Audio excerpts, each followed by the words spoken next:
Hello everyone and welcome back to my channel. It's Kay here on this rather bleak and miserable day, but I am here today to do the share of shares, and I hope, having put all the work in, that you do stay with me and do the flip through with me, because it really has been a heck of a project to do. My own silly fault.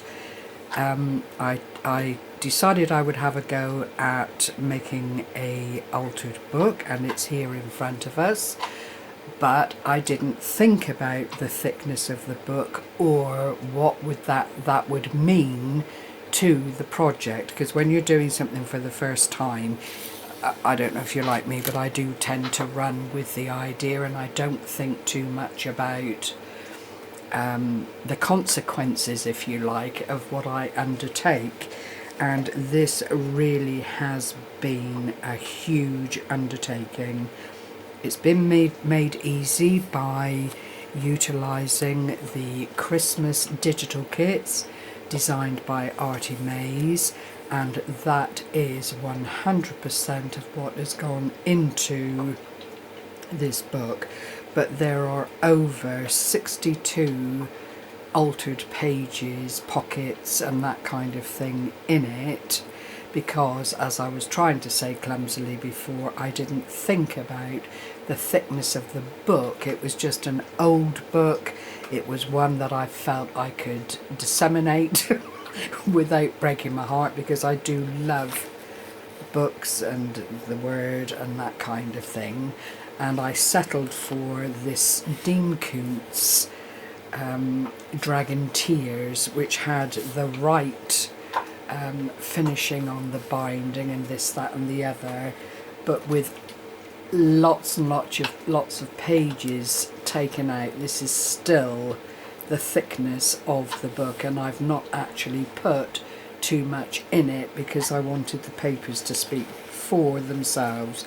So if you're starting out on a project like this, I would respectfully recommend, and I don't think I've even got a page corner that I can share with you to show you how many pages were in it, but I rather think there were well over 500 pages, which has made it such a mammoth task. However, we'll crack on with the flip through. I would recommend something with 200 or less pages for anyone doing it for the first time, but here it is, and I am absolutely thrilled. I've used the designer papers on the back. The natural cover of the book was black. Then this gorgeous angel image from Artymaze, which as always I've glittered, but it said all the things that I wanted it to say. December 25th and a joyous Christmas, or Noel, depending on your interpretation. So that was the front cover. The spine, to see it on a bookshelf, would look like an ordinary book, and the back is exclusively plain. So here we go inside, and immediately there are pockets and envelopes, little bits of ephemera that I've put together for holding precious bits and pieces. Nothing too extraordinary, but all of it I have made using either the cutouts from Artymaze. The dogs are chewing on their little sticks again, so please bear with me. And little things like this, little envelopes, probably nothing in them, but they're great for storage. And when you've taken this time to take pages out, unless you want it to be a very, very chunky affair, you don't need to put too many pieces in it, because it will alter the cover. And I'd made up my mind at the outset that I didn't want to do a closure. Next pocket, and it's a side loading, and I've just used the collage sheet that I put together. I made 3 of these for the journal. I do still have one left, not journal, for the altered book, and that just goes into a man-made pocket there. squidging 2 pages together with glue. I've used Yoo-hoo glue throughout because it's done the trick beautifully. A little bit of the glitter glue for more delicate areas and areas that I wanted to keep utterly secure.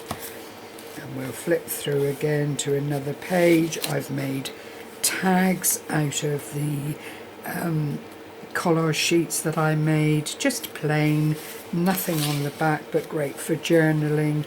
I made this little flip open here, and again it's just to put a little something in if that's what you want to do.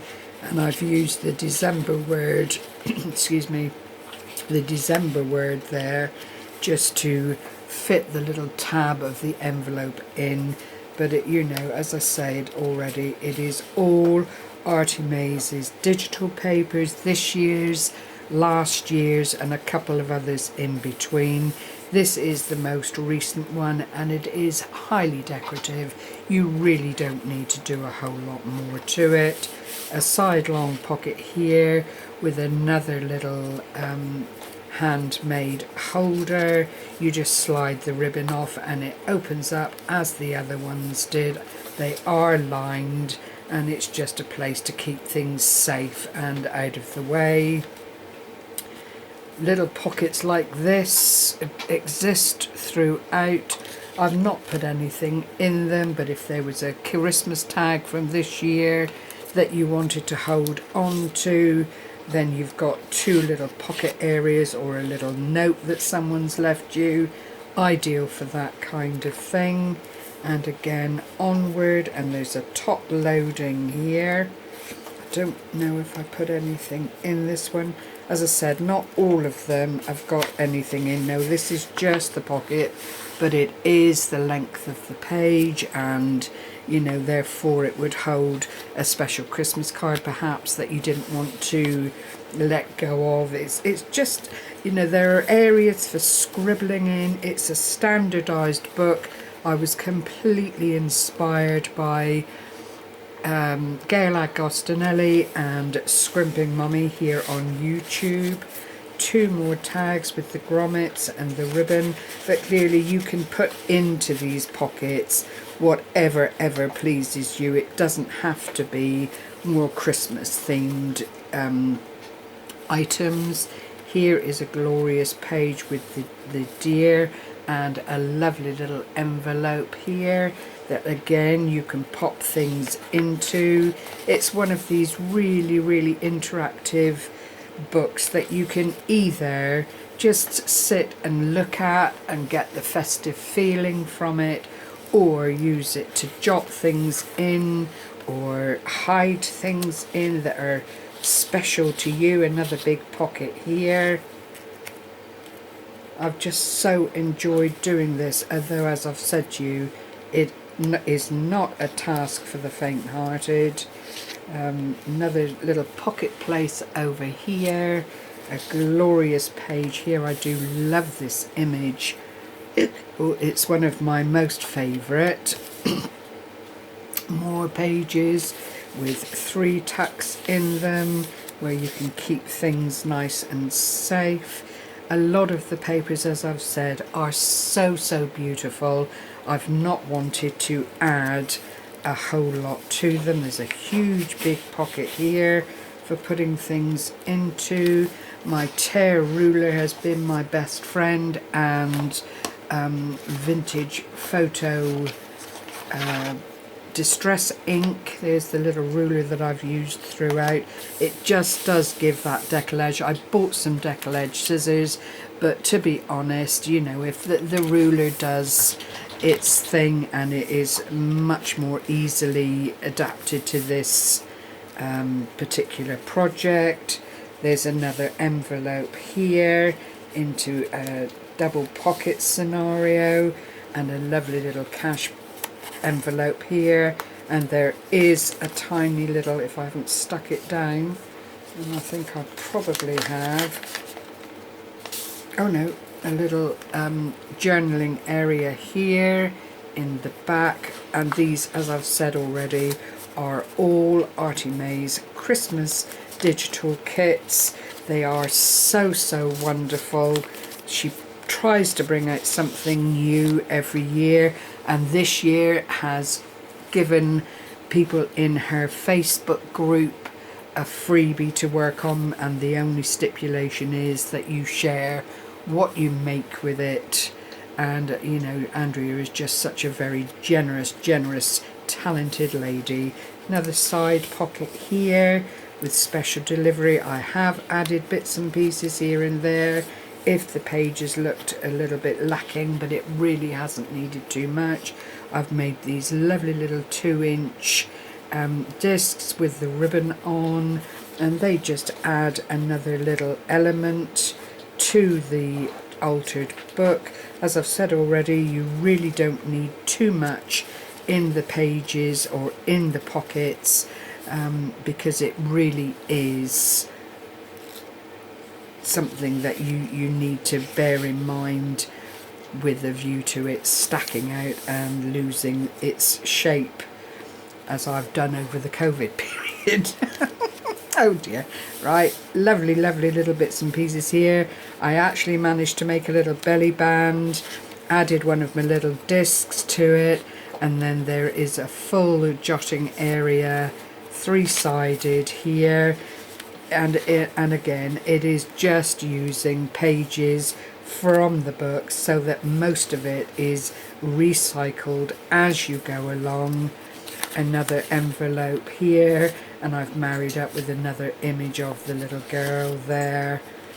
This is a cutout that I have just stuck to the page just to give it that little bit of Christmas feel. Area to journal in, if that's what you'd like to do, on the bottom here.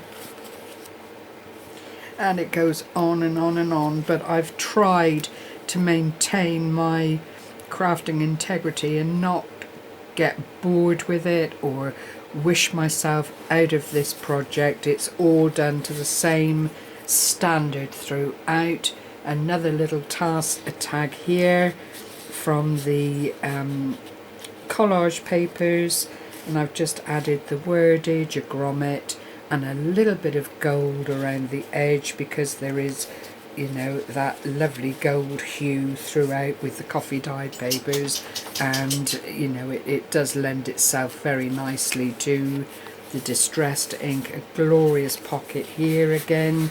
It's so easy to coordinate and not have anything screaming throughout all of these glorious kits that Andrea has designed. You know, they just flow, and you don't have to struggle to find things to marry up to keep up a nice flow throughout the altered book. There is another top opening pocket here. Again, nothing in it. Oh dear, that one's got a little bit stuckarood, but it does hold on to bits and pieces if that's what you want it to do. And again, there we go. Another large side pocket here.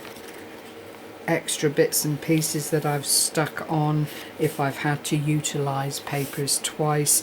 I can't even begin to tell you how much I've printed out for this, but I think you'll see as I'm flipping through the book. And there is the last page of this delightfully put together altered book. I do thank Artymaze for making it possible for me to make this book, and thank you for sharing what you have with me. I probably won't do anything of this magnitude for a little while now, but the next time I do an altered book, and I will make another one, it will be something probably half the thickness of what I've done this time. So thank you so much for sharing this with me. Take care everyone, and stay well. Bye bye for now. Happy crafting.